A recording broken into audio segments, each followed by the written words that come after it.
fue que debemos meditar esa misma palabra día y noche. Dijo Dios en la ley que había que repetirla a los hijos, mañana, tarde, en el campo. David dijo, meditarla día y noche y resultados. Josué dice, harás prosperar tu camino, todo te saldrá bien. David dice, serás como un árbol plantado junto a corrientes de aguas. Da su fruto en su tiempo. Me llamó la atención, bueno, usted dirá, pero yo no soy un rey.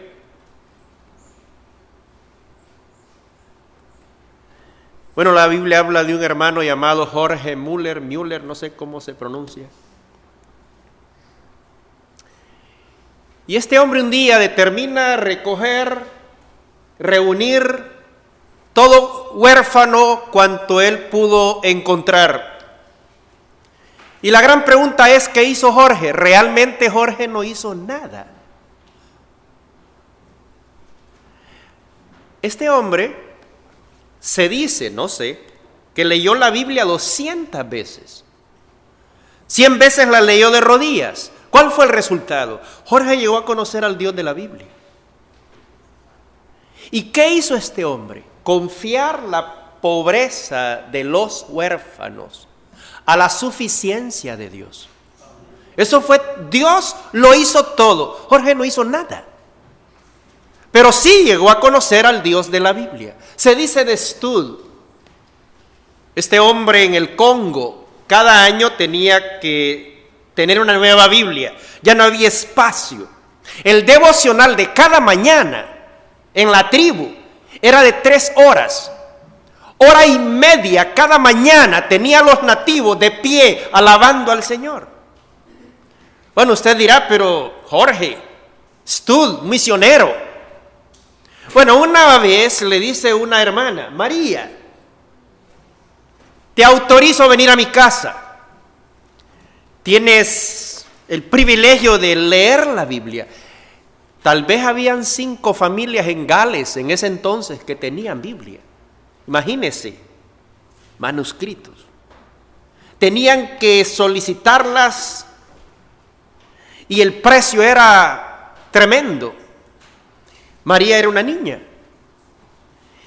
Dada la vida de María, estos hermanos la consideraban como una persona adulta. ¿Y cuál es la reacción de María? María empieza a llorar porque no sabe leer. Vivían en una montaña, su padre asmático como su servidor. María tuvo que descender de la montaña cada mañana. Ingresó a una escuela. Un año después hizo memoria a esta hermana. Destinó un día a la semana para la Biblia, el sábado. No podía venir a distraerse, jugar con los niños de casa. Compró un cuaderno y desde la mañana hasta que oscurecía el sábado entero, esa niña escribiendo libros de la Biblia. El resto de la semana memorizándolos. Cuando ella tiene tantos cuadernos de tantos sábados viajando, ella oró al Señor por su propia Biblia. Pidió a su padre que le elaborara una alcancía. ¿Cuánto cree que esta niña ahorró por comprar su Biblia? 6 largos años. ¿Cuántas Biblias hay en su casa? Y hay hermanos que se dan el lujo. Mira, hermano, cuántas traducciones tengo. Estuve en una casa, pero balsera de Biblias. Todas las traducciones. Pero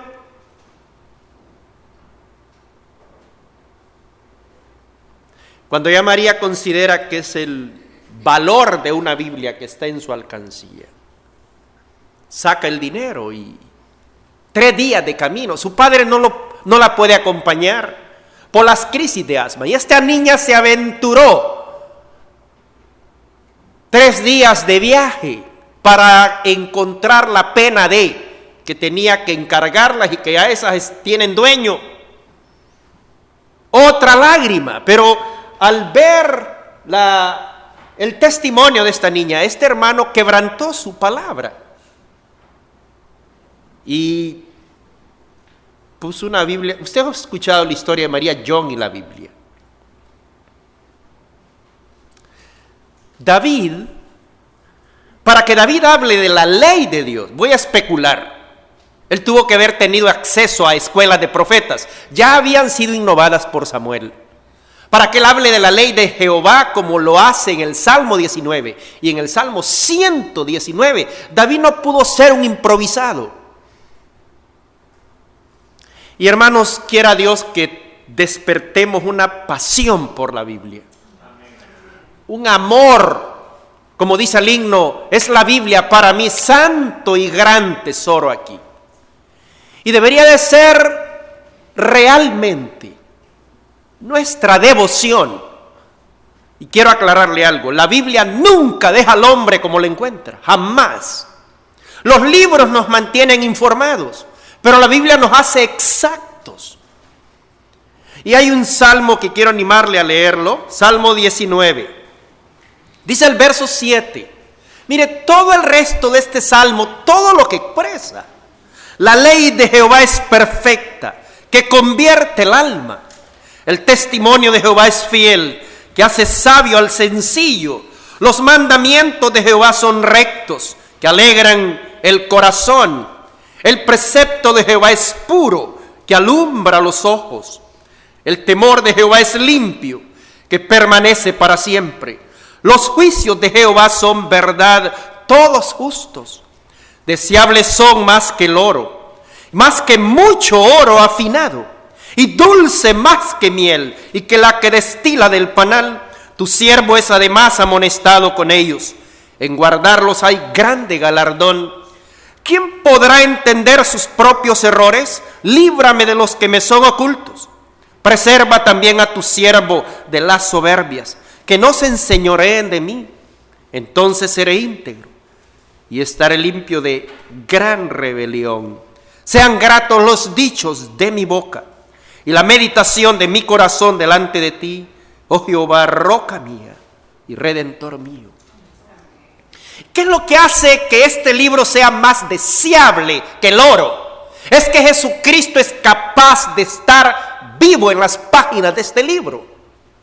Es su persona invaluable que hace que esta palabra realmente tenga más valor que toda riqueza terrenal. Y hermanos, podemos ver que el fabricante del ser humano es Dios. Y si Él diseñó nuestra vida, pues acudamos a Él.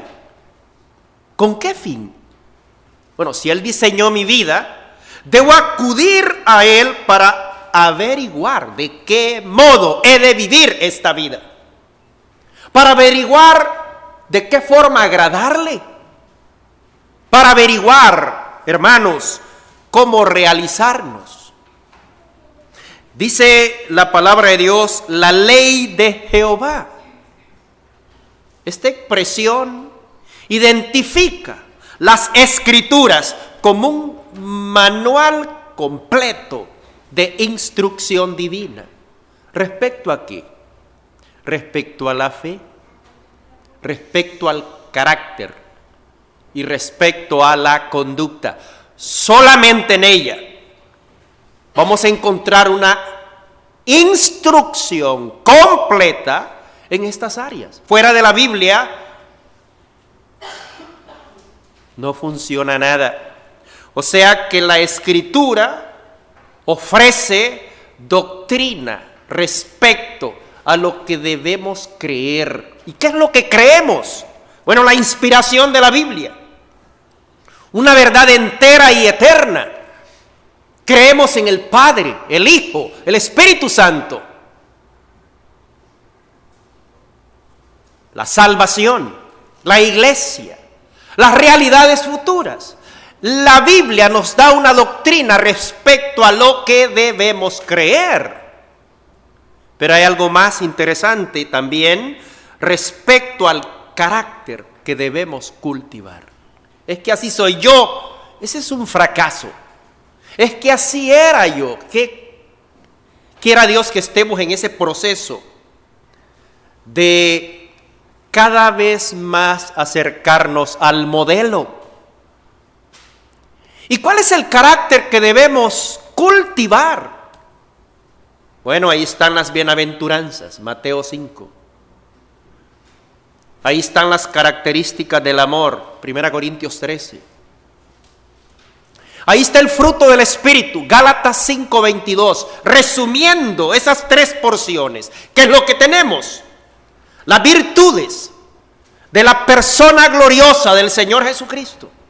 Ese es el carácter que encontramos en su palabra, que debe ser reproducido en la vida nuestra. Pero también encontramos una doctrina respecto a cómo debemos vivir y cómo hemos de vivir. El principio que enseñó Habacuc: el justo por la fe vivirá. Y Pablo lo repite, y dice Pablo: de la manera que recibisteis al Señor. ¿Cómo lo recibimos? Por fe. Dice: así andad en Él. Y aquí tenemos una instrucción respecto a lo que debemos creer, el carácter que debemos cultivar y cómo debemos andar. Pero David tiene algo interesante de esta ley. Mire la palabra que usa. Y no pudo encontrar una mejor. Dice que es perfecta. Me maravilla esto. Hermano, hablar de esto es como aquellos caminos de Emaús que decían: no ardía nuestro corazón cuando nos abría las Escrituras. Porque es una palabra perfecta, la ley de Jehová. Y aquí perfecta denota una completa integridad. Ese es el espíritu de esta palabra, o sea, suficiente por todos lados. Esa es la perfección. Suficiente por todos lados, de modo de cubrir completamente todos los aspectos de la vida del ser humano. Ahí está la perfección de la palabra del Señor. Hermanos, la verdad siempre debe concordar con sí misma. Texto, textil. Mire, aún lo tenemos, el hilo, cómo tiene relación con el resto del conjunto. Y esa es la maravilla de la perfección de la palabra. La verdad siempre tiene que concordar con sí misma. No importa los diferentes ángulos de donde se mire esta verdad, ni los diferentes campos donde se encuentre. Bueno, es que aquí está nada menos que resumida la mente de Dios. Es una palabra que expresa el carácter de el que la originó. Hermanos, la doctrina siempre debe ser corroborada y consistente con toda la Biblia. Con toda la Biblia. Y ese es el cuidado. La doctrina tiene que ser corroborada y consistente con toda la revelación escrita, con toda la Biblia. Y algo más, resistir cualquier análisis desde todas las perspectivas de la palabra de Dios. Qué solemne se vuelve esto. Porque exponer esa doctrina tiene que resistir todos los análisis de la palabra de Dios. Quiere decir que aquí no caben los hombres ni sus ideas. No puede la mente humana soportar tal escrutinio. No puede. Por eso dice Pablo: no lo recibí ni de hombre, ni por hombre, sino por revelación. Esa es la maravilla. No sé, hermanas, hermanos, hasta dónde hemos valorado lo que está por la gracia de Dios a nuestra disposición. No sé.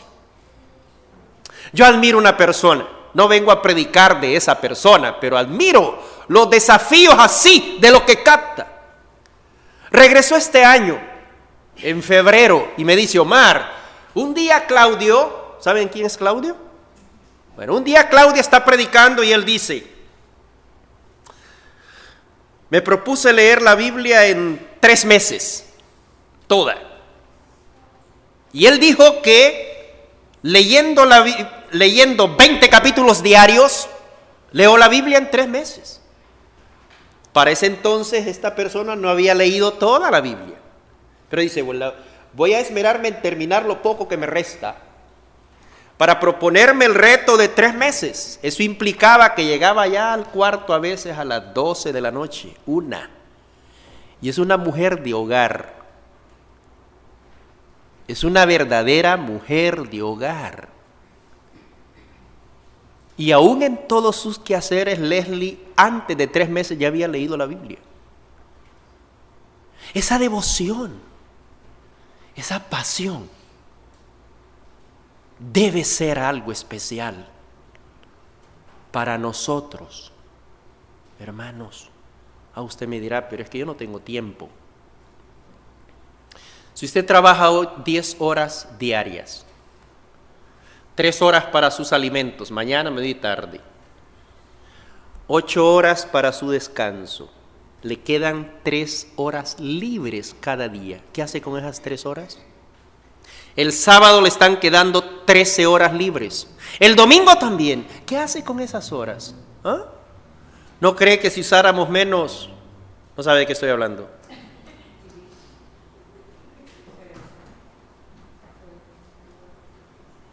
No existe la persona enteramente ocupada que no tenga tiempo. Otros pueden tener más dinero, más conocimiento, más poder, más fama, pero no disponen de más tiempo. Debemos aprender a arrebatar las oportunidades. Solo una vida poco durará. Y solo lo que hagamos por Cristo perdurará. Hermanos, debemos ver la Escritura en forma estructurada y no como verdades sueltas, aisladas. Y es de ahí donde surgen los grandes errores. La doctrina, hermanos, es la columna vertebral de la teología bíblica. La doctrina, hermanos, es el soporte del credo evangélico. La doctrina es la médula de la enseñanza cristiana. La doctrina es el fundamento, es la base de la predicación cristocéntrica. Pablo dice: no nos predicamos a nosotros mismos, sino a Jesucristo como Señor y a nosotros como vuestros siervos. Pablo nunca quiso malgastar el tiempo de su auditorio predicándoles acerca de un tema tan indigno él mismo. No, él siempre enfocó a Cristo. Y aquí tenemos el fundamento de la predicación cristocéntrica. Tenemos el fundamento de la iglesia bíblica. La doctrina es como el faro, la brújula de todo predicador. Es perfecta. Pero hay algo más de esta palabra perfecta. Denota libre de corrupción. Eso también tiene que ver con la perfección. La palabra de Dios no adolece de faltas. No. Es sin defecto. Es completa y eternamente suficiente. Amén. ¡Qué libro más grandioso! O sea que la Biblia es no solo ideal, es apropiada para el hombre. El hombre ha sido pervertido. El alma es deformada por el pecado, hermanos. Y esta palabra podemos ver que es lo único que puede no solo remodelar, sino transformar al ser humano. O sea que esta palabra es apropiada al propósito por el cual fue destinada. ¿Cuál es el propósito? Interesante, mire, la ley de Jehová es perfecta, es apropiada para el propósito al cual ha sido destinada. Segunda Timoteo 3, verso 17. Y este es el propósito por el cual tenemos esta palabra. Dice 2 Timoteo 3:17, a fin de que el hombre de Dios, tremendo esto, mire, sea perfecto, o sea, ajustado, completo, apto, totalmente desarrollado, maduro, espiritualmente adulto, o sea que será competente para cumplir con todas las demandas. Ese es el punto, mire. Competente para cumplir con todas las demandas. O sea, provechoso para todos los propósitos de la vida cristiana. Capacitado para cumplir con su ministerio. Quiero aclararle algo, aparte de la palabra de Dios, Pablo no tenía nada que decir, nada.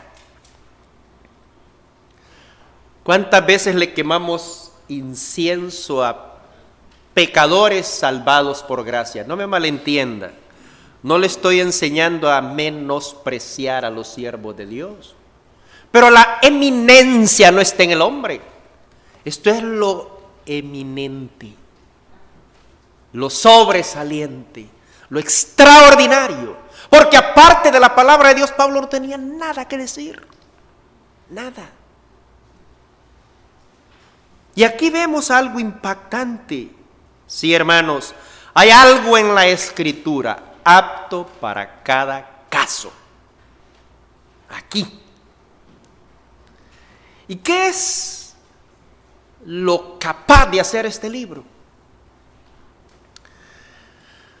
A veces, bueno, como no valoramos lo que disponemos, los expertos en crecimiento de iglesia no creen en el poder de la Biblia, no creen que es suficiente.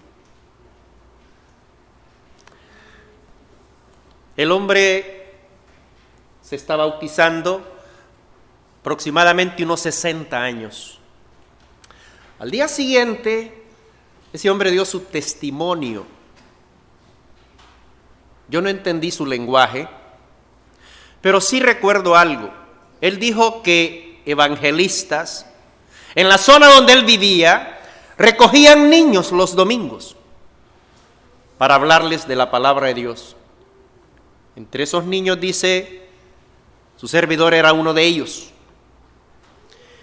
Yo solo tuve esa oportunidad hasta la edad de 7 años, porque de 7 años yo fui iniciado en el satanismo, dice. Y empezó a hablar lenguajes que yo no, cosas que eran ajenas a mi mente. Palero, cabeza mayor. El caso es que este hombre dice que en las misas negras, los ritos satánicos, en la presencia misma de Satanás, bajo influencia demoníaca, hay algo que jamás pudo quitar de su mente. Desde el momento que él se inició en el satanismo, dice, prohibidísimo tener relación con la Biblia. Así un año se había convertido. Y si tenía 60 años, ese hombre estuvo 52 años sin contacto con la Biblia, cero iglesia, cero cristianismo. Pero me llamó la atención algo que dijo ese hombre. En las misas negras, en la presencia misma de Satanás, en los ritos satánicos, jamás pude quitar de mi mente esa palabra que fue sembrada en mi niñez, hasta que germinó hace un año. La Biblia nunca deja al hombre como lo encuentra. Ya ese hombre tiene un problema en su corazón cuando escucha y tiene contacto con la palabra de Dios. Deberíamos creer en el poder de esta palabra. Dice aquí, convierte el alma. Esta palabra conversión tiene que ver con reversión. Y reversión es volver al hombre al estado que tuvo Adán. No, Adán estaba en huerto. Ahora nosotros estamos en Cristo. Es volver al hombre a un mejor estado y mejor condición que el que tuvo Adán. Reversión es volver al hombre a la propiedad de su original dueño. Y tiene un doble derecho de propiedad por creación y por redención. Por precio habéis sido comprados, dice. Un precio de sangre. Y esto es redención. Es un giro en derredor. Dios no remienda las vidas. Dios no reforma al hombre. No son reparaciones. No, Dios transforma. Y el poder para ello está resumido en su palabra. Allí. Es una revolución. O sea, es un cambio repentino, radical. Es una revolución moral. Algunos creen que es una terapia de rehabilitación moral y espiritual. Me dice alguien ahí, encendiendo. No, Omar, me dice, soy un cristiano, fumaba 2 cartones o 3, he quedado con 15. Bueno, dice, he quedado con unas cuantas. Ese no es el evangelio. ¿Cuánta persona cree que puede vivir a su antojo y estar cubierto con el perdón de Dios? Cree que la gracia de Dios le da licencia para pecar. Eso es pisotear la misericordia de Dios. Esa no es el verdadero cristianismo. Ese es un nuevo paganismo enmascarado de cristianismo. No, este es conversión, es un giro en derredor, es una revolución moral, es darse media vuelta de cara a Dios, es volver del pecado a la santidad. Esa es la conversión que ocasiona la palabra de Dios. Vuelve del pecado a la santidad. Es un cambio de vida. Es un nuevo carácter de humanidad espiritual, moral, ¿en conformidad a qué? Bueno, la pauta es Cristo. Ese cambio de vida, ese nuevo carácter de humanidad espiritual, es en conformidad a la persona de Cristo y simultáneamente ya hay un nuevo motivo para la vida. Y hay una nueva ocupación. Nos llama con Leslie del hospital un hombre, veníamos de un estudio bíblico. A las 10 de la noche nos presentamos al hospital, el de emergencia, tremenda operación. Muy lúcida su mente. Y él dice, yo estoy inseguro en esto. Yo miro hacia el más allá y estoy aterrado. En resumen, el hombre se convierte al Señor. Evaluamos su fe y real en Cristo. Y en el instante es que hay un nuevo motivo. Ya. Y hay una nueva misión ya. Y me dice, Omar, voy a salir de este hospital. Bueno, ya el hombre está en el cielo. Se convirtió a Cristo y no se levantó de la cama. Pero él me dice, voy a levantarme de acá. Y quiero que me hagas un segundo favor. Quiero que vayas a mi casa, me acompañes y a la vez me sirvas de testigo. Yo tengo una enemistad mala con mi hermano. Es mi hermano. una vida de odio, de intriga, de intento de asesinato. Pero yo quiero humillármele, quiero pedirle perdón. Qué tremendo. Allí, ya en el momento. Y quiero congregarme, dice, ya me mencionó en cuál de nuestras asambleas, porque quiero que mi familia escuche ahí, ya hay una nueva misión. Y se cumplió el deseo. Yo estaba en la Mosquitia con Leslie, tenía dañado el celular y él todo un día llamándome. Mi hijo me contactó ya de noche y me dice: Mario quiere hablar con usted. En la mañana llamé a su hijo y me dice: Mario murió mencionando tu nombre. Él quería hablar, porque él quería que lo velaran en la iglesia para que a su familia le predicaran. Ya hay una nueva misión.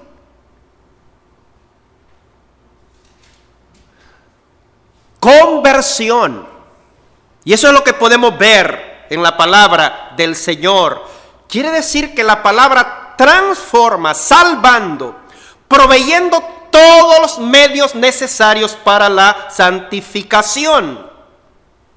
Es algo interesante en la persona convertida. Ya no sigue viviendo ni en el dominio ni en la dimensión del pecado. El pecado ya no tiene un poder legal para imponernos su servidumbre. Ya no somos los cautivos del pecado. El Señor nos hizo libres. Hay una naturaleza divina que en el instante viene a nuestras vidas. Juan dice: no peca y no quiere pecar y no puede pecar. Esa simiente ya de parte de Dios. De esta forma el convertido ya no sigue viviendo en el dominio y en la dimensión del pecado, porque hay un poder que provoca en él ya no tolerar el pecado. Más bien lo torna en el enemigo del pecado. Eso es lo que hace ese nuevo poder en la vida del convertido. Quiere decir que en su conducta habitual, el convertido no persiste en el pecado de manera desafiante. No vive sin restricción moral. No sigue tendencias pecaminosas, pues se trata de un hijo recreado a la imagen de Dios. Que eso es lo que vemos en Efesios. O sea, no peca intencionalmente. No me malentienda, no digo que es impecable, pero no peca intencionalmente, no quiere, aunque está la fuerza que nos inclina al pecado, pero intencionalmente, de manera habitual, ya no se caracteriza como un patrón de vida establecido. Ya no se caracteriza así. O sea, el pecado ya no es su estilo de vida. El asedio, la exigencia, el reclamo, la demanda del pecado no logra prevalecer en él. No logra. Hermano, es porque en la vida del creyente entra un nuevo poder gobernador, sustentador. No solo gobierna, es un poder que nos sustenta, que nos sostiene. O sea, hay una indisposición para seguir en el mal. Y este nuevo poder capacita al creyente a ser santo en la práctica. Qué grandioso, hermanos. Y quiero aclararle algo.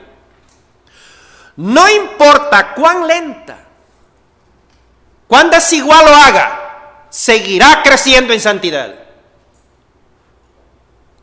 3 pasos, retrocede 1. No importa cuán lenta, 5 pasos, retrocede 3. No importa cuán lenta, cuán desigual lo haga, tiene que crecer.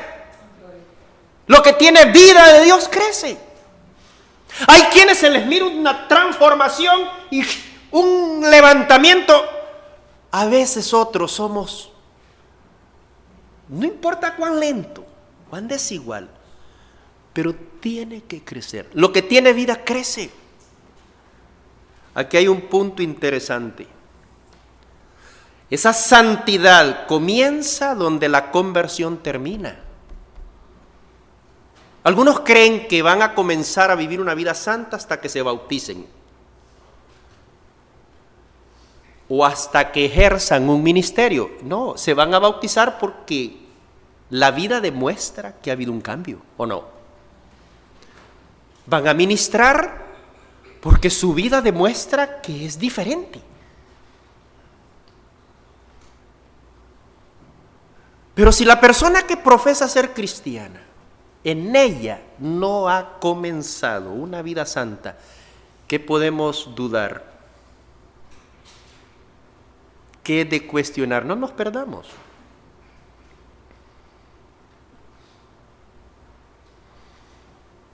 Que la conversión no ha sucedido.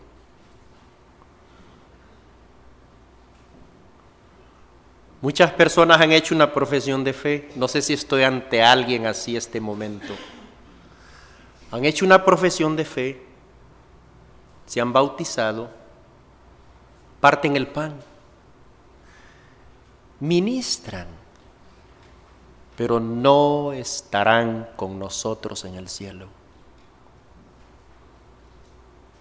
El que no tiene el Espíritu de Cristo no es de Él. Milagros extraordinarios, no importa. Jamás tuve relación contigo, dirá el Señor. No te conozco, no sé quién eres.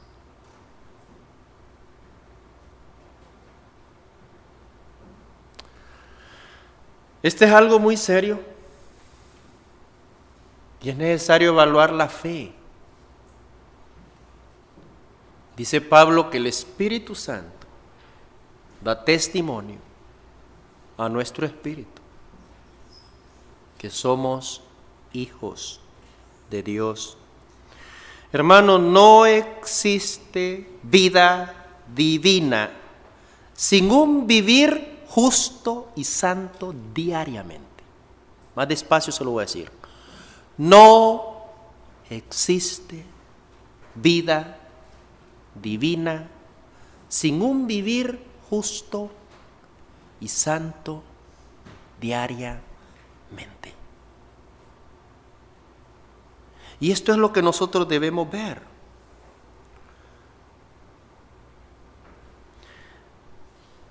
Dice algo más este salmo, bueno, a las 8 era.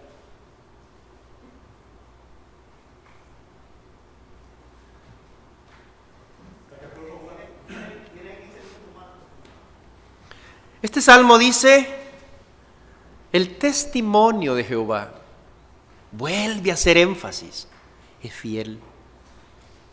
Y dice, hace sabio al sencillo. Aquí la palabra testimonio define la palabra escrita como testimonio a la verdad. Qué interesante. O sea, como testigo divino, la Biblia es única, porque solo ella testifica del carácter de Dios. Solo ella testifica de la voluntad de Dios. Aparte de la Escritura, jamás la vamos a encontrar. Y es un testimonio a la verdad del carácter y de la voluntad de Dios. O sea que la Biblia es Dios testificando de sí mismo. ¡Qué maravilla! Mire. O sea que es el testimonio personal de Dios acerca de quién es Él y acerca de lo que demanda de nosotros, porque sus atributos tienen demandas divinas en la vida diaria del cristiano. Aquí hay algo interesante, hermanos. La Escritura contiene permanentemente vida divina, esta palabra. Qué solemne se vuelve. Mire, es producto del soplo, el aliento de Dios. Toda ella contiene permanentemente vida divina. O sea que la Biblia es la voz viviente de Dios. Y hermanos, Dios continúa hablando. Hay un problema en esto. Se dice ahora que Dios habla a su pueblo, aparte de la Escritura, a través de los nuevos apóstoles y profetas. ¿Cuál es el resultado? Ellos no están sometidos a ser evaluados en su presentación, porque la Biblia es descartada. La iglesia no necesita traer la Biblia, porque la voz del supuesto profeta está al nivel o sobre la revelación. Si algo es nuevo, hermano, no es la verdad. No es la verdad. El sello de la profecía, la última voz de Dios al hombre, se llama Jesucristo. En estos postreros días nos ha hablado por el Hijo. Él es maestro y tema. Pablo no podía hacer eso. Moisés no podía hacer eso. Sí, pudieron ser maestros, pero no pueden ser el tema.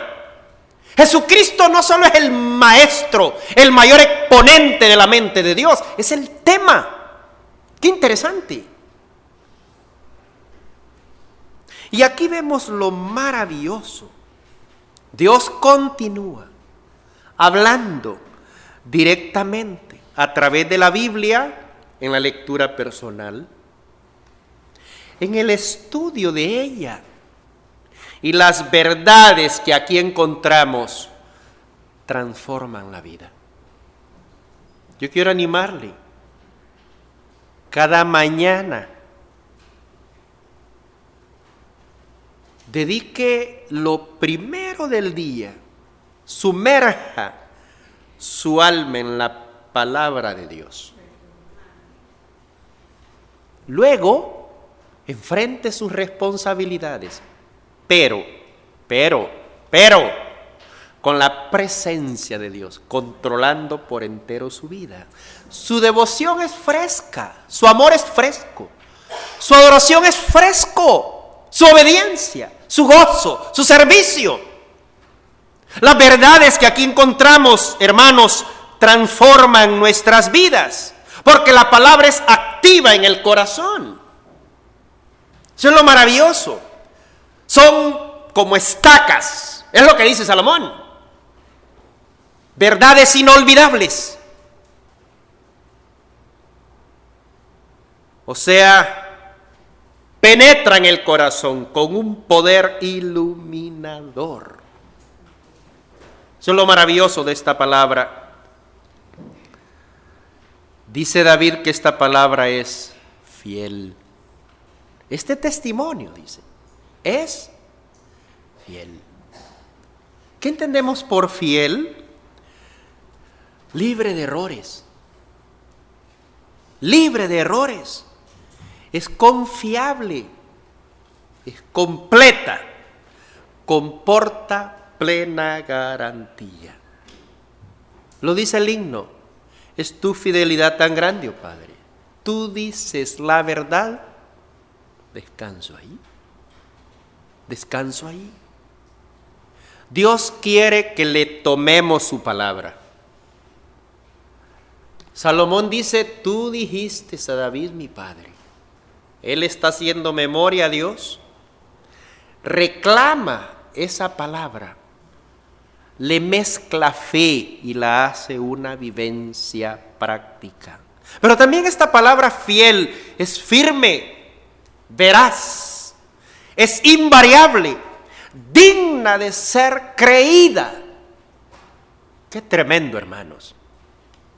O sea que hay algo interesante en la Biblia. ¿Cuántas veces hay un punto doctrinal?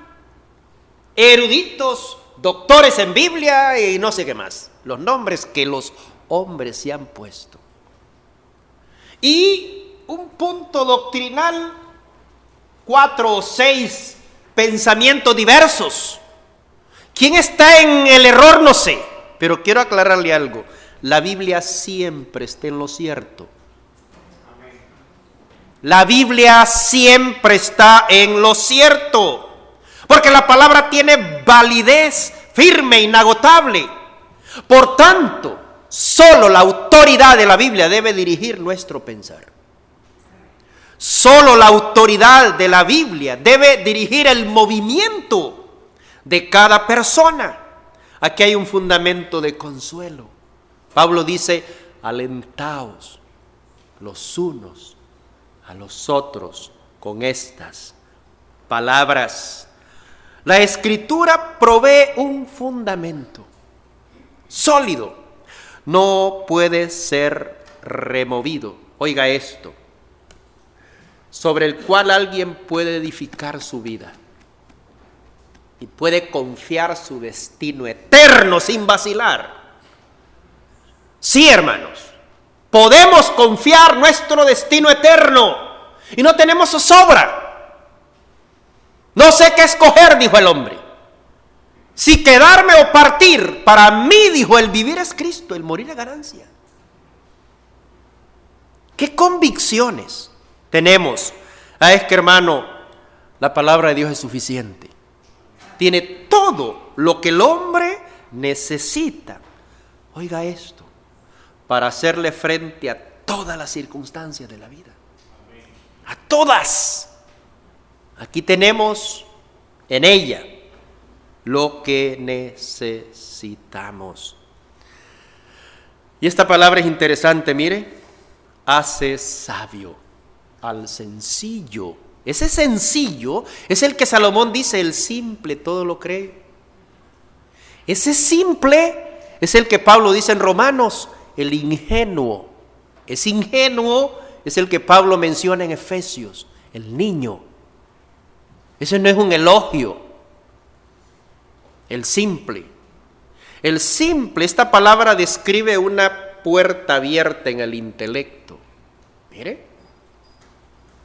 O sea, un simplón, en su manera de pensar, era alguien de mente abierta. ¿Cómo así? O sea, incapaz de mantener la verdad dentro. Hay una puerta abierta en su intelecto. Incapaz de mantener la verdad dentro y fuera el legalismo, el error, la falsedad, la tradición. Hermano amado, debemos ser de mente cerrada a la verdad. La verdad dentro, el error fuera. No es un elogio ser de mente abierta, ese es ser un niño espiritual. Y eso es lo que Pablo estaba combatiendo. Por eso dice, hace sabio al sencillo. ¿Qué sucede con el sencillo? Con el simple. Es crédulo, de descuido, de necedad. O sea, traga todo lo que lee, todo lo que ve y todo lo que oye. Yo quiero darle un consejo. Si usted va a tragar todo lo que lee, todo lo que ve y todo lo que oye, quédese solo leyendo la palabra de Dios.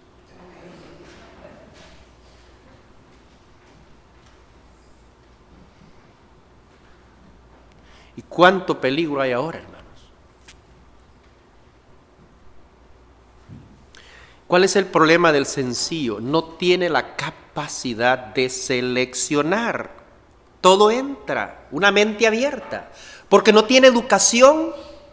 No malentienda, no es que no sabe firmar, no es que no sabe leer, no tiene educación doctrinal, no tiene experiencia, no tiene discernimiento, por lo tanto es inestable, es inconstante ante las novedades, modas religiosas, yendo a la deriva de una iglesia a otra, tras atractivas fantasías.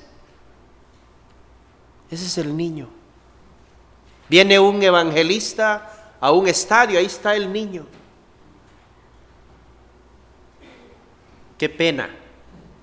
Me dicen unos hermanos, qué vergüenza, Omar, me dice. Un cantante de Sudamérica